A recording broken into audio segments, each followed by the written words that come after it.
международным праздником. И то, что эта аудитория не оскуднеет никогда, и мы будем каждое 21 марта читать все новые и новые стихи, узнавать для себя новых поэтов, я нисколько не сомневаюсь. Спасибо всем пишущим, спасибо тем, кто наделен этим даром, потому что благодаря вам наша жизнь становится чуточку интереснее, добрее. И я никогда не писала стихов и поражаюсь всем, кто может вот так доносить свои самые сокровенные мечты, идеи, мысли. А пришла я к вам и благодарю, что вы мне даете эти несколько буквально минут, чтобы представить книгу, которая увидела свет только в декабре 2017 года.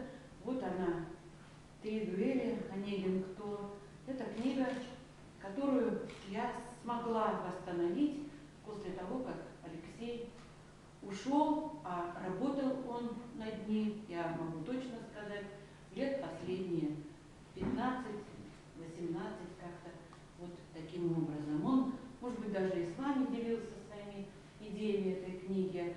И я, может быть, не осмелилась бы прийти в эту аудиторию, чтобы буквально только несколько строк первых прочитать из пролога к ней. Ну, а начинается она, как и, кстати, многие стихотворения Алексея Васильевича, со строчек того или иного любимого им поэта. Так было с Есениным, так и это. Несколько строк.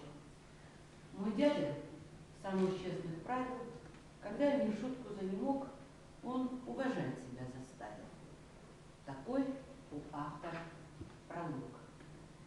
Нет повести, нет популярнее романа, чем про Онегина, Татьяну и Ольгу.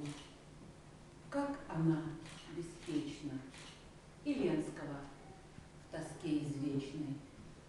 В какой не глянешь стороне, будь то в деревне или в Москве, Онегина кто не читал?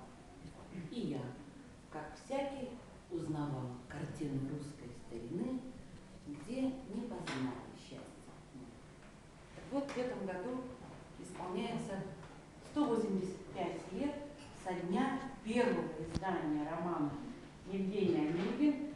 И я думаю, что в год литературы, в год культуры мы имеем право прочитать все, наверное, эту книгу. Я ее представить, хотя последние строчки ее очень характерны для Алексея, потому что, несмотря на то, что, как ему всегда казалось, он глубинные поднял вопросы, но он сам относился к этому и с легкостью, и с такой, наверное, внутренней иронией, которая для него очень характерна, потому что заканчивается этот роман такими строками.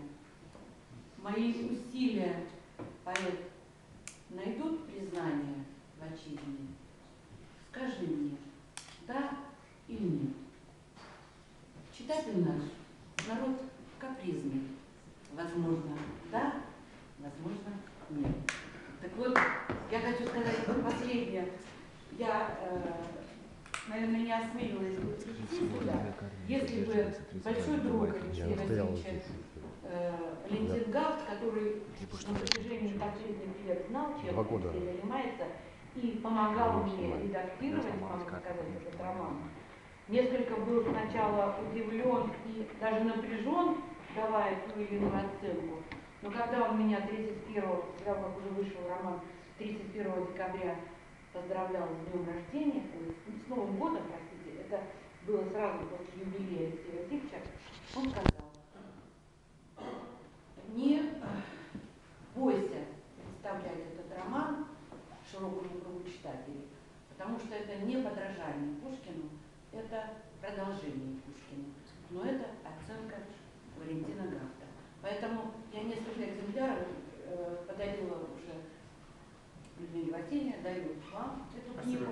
И несколько экземпляров я принесла, кому интересно, можете получить. А 26 марта в час в Национальной библиотеке Республики Коми будет уже вторая презентация, одна уже была в женской гимназии, презентация этой книги. Приходите, и я порадуюсь вместе с вами. Спасибо большое, что дали возможность еще раз сказать. Самая юная наша участница — это Евгения Липовецкая. Я прошу всех не беспокоиться, время, которое мы выделили всем, также все остается. Можно я как раз самая молодая?